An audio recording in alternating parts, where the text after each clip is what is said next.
지금 브루조와 의혹 나팔수들은 미국의 상징으로 뉴욕의 허드선 강반에 있는 자유의 여신상을 추올리고 있습니다.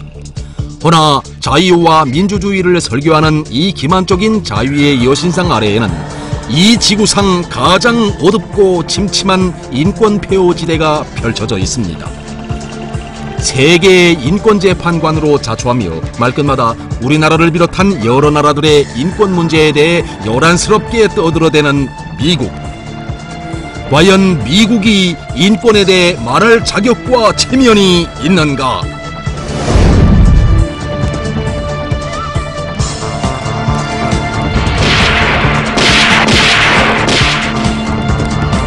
여기는 미국의 한 주택지구. 바로 여기서 이른 아침 일가족 8명이 머리에 총탄을 맞고 숨진 채 발견되는 끔찍한 사건이 발생했습니다. 한두 명도 아니고 일가족 8명 모두가 살해된 소식은 이른 아침에 미국 사회에 서스라치는 공포와 충격을 안겨주었습니다. Such a tragic situation. What's happening? They've got a lot of questions. 출근길에 나선 28살 난 처녀. 운전을 하면서 앞차를 향해 경적을 울립니다. 예사로운 일이지만 잠시 후 뜻밖의 상황이 벌어졌습니다. 앞차를 몰던 자가 차를 옆으로 비키더니 처녀를 향해 총을 쏜 것입니다.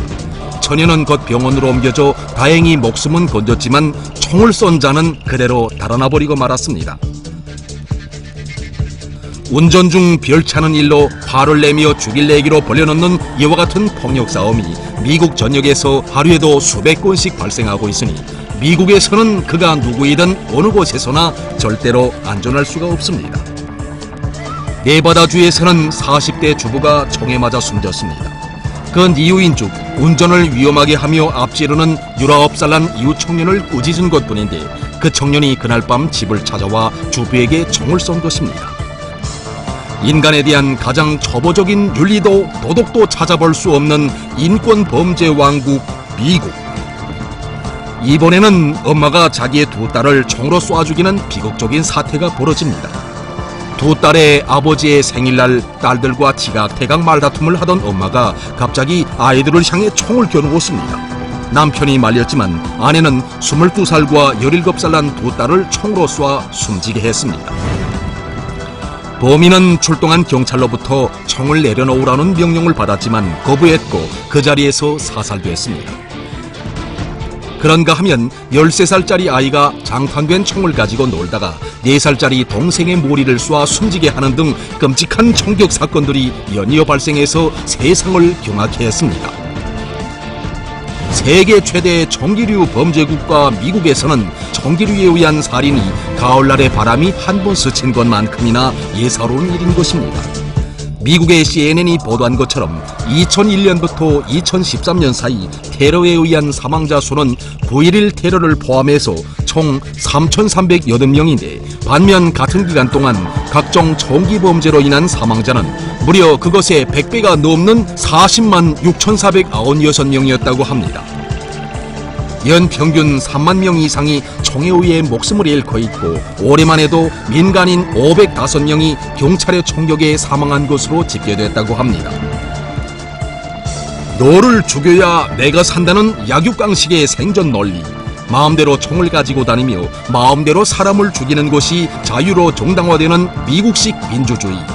인간 증오와 배륜 패독이 참미되는 말세기적인 사회 풍조가 이처럼 잔인한 인권 범죄 왕국으로 만들어버렸습니다.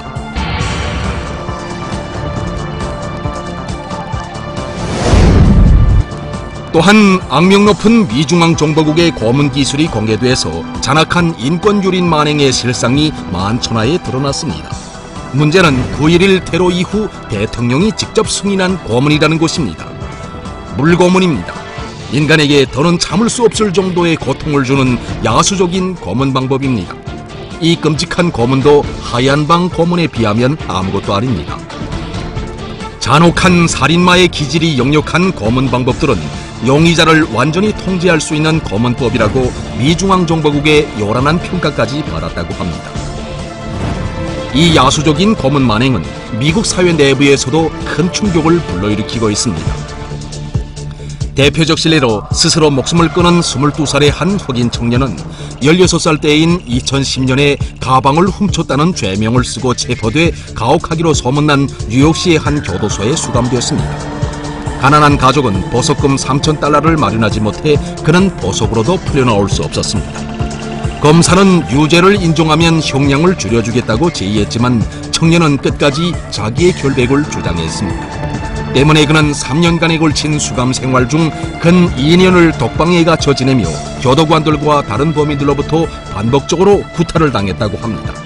고통에 못 이겨 4번이나 자살을 시도했으나 모두 실패했다고 합니다. 결국 그는 재판도 없이 3년을 갇혀 있다가 2013년에야 간신히 풀려날 수 있었습니다. 그러나 독방에 수감되어 잔인한 고문을 당한 그는 항시적으로 피해망상과 불안증에 시달리며 계속 정신과 치료를 받다가 스스로 삶을 마감하지 않으면 안 되었습니다.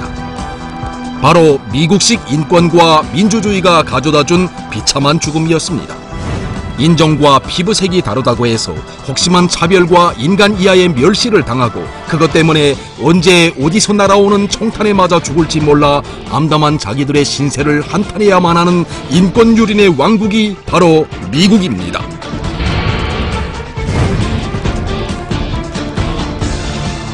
미국 남부 캐롤라이나주의 고등학교 교실. 학교 경찰관이 흑인 유학생에게 다가가 앞으로 나오라고 지시합니다. 유학생이 잘못한 게 없다고 하소했건만 경찰은 아랑곳하지 않습니다. 경찰은 의자채로 유학생을 들어 내던지고는 쓰러진 그를 짐승처럼 질질 끌고 갑니다. 교실에 있던 학생이 찍은 짧은 동영상이 공개되자 미국 사회는 발칵 뒤집혔습니다. Earlier today, it certainly alarms you and makes you a little bit afraid of what is actually happening within our school. 백인 대학생이 버스 안에서 흑인들은 절대로 자신들이 속한 사교구락부 회원이 될 수 없다는 구호를 외치고 있습니다.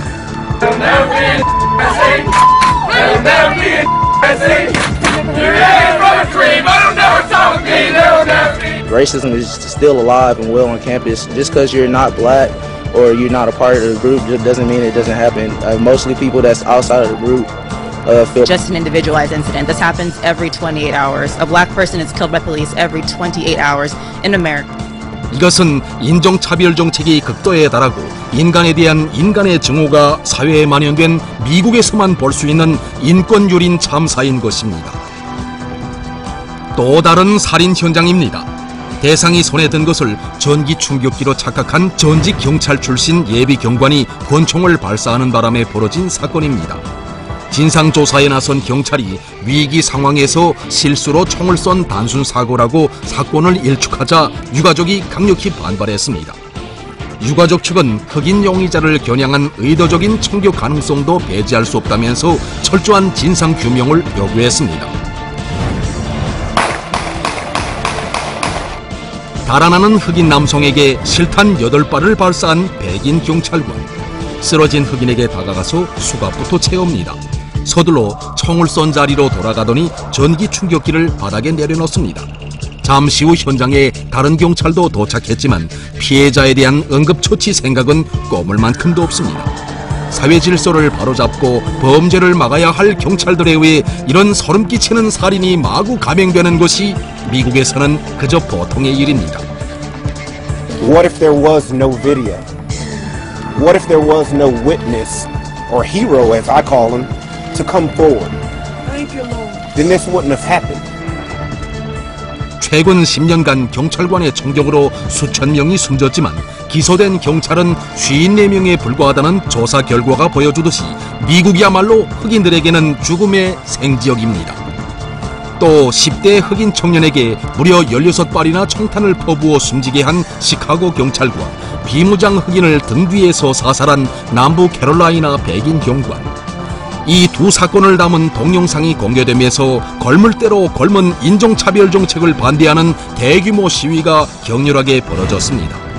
이런 속에서도 뉴욕의 한 경찰은 지나가던 28살 난 흑인 청년을 총으로 쏴 숨지게 했습니다. 피해자의 여동생이 눈물을 흘리며 애원하고 있습니다. My brother, I'll never be able to see him again, never be able to kiss or hug him again, and that hurts me, and I know it hurts my mother. 이런 가운데 얼마 전 미네소타주와 루이지아나주에서 백인 경찰이 백주의 흑인을 사살한 것을 계기로 여러 지역들에서 항의 시위들이 잇따라 일어나고 텍사스주에서 시위 진압에 나섰던 경찰들이 무장 인원들의 저격을 받아 죽거나 부상당하는 사건이 벌어졌습니다.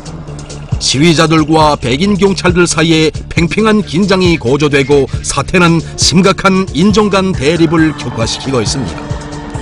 그런데 과거는 대통령인 오바마가 나서서 경찰을 습격한 총격범은 미치광이라느니 그가 흑인을 대표하지 않는다느니 하면서 백인 경찰의 인종차별 행위를 비호한 것입니다.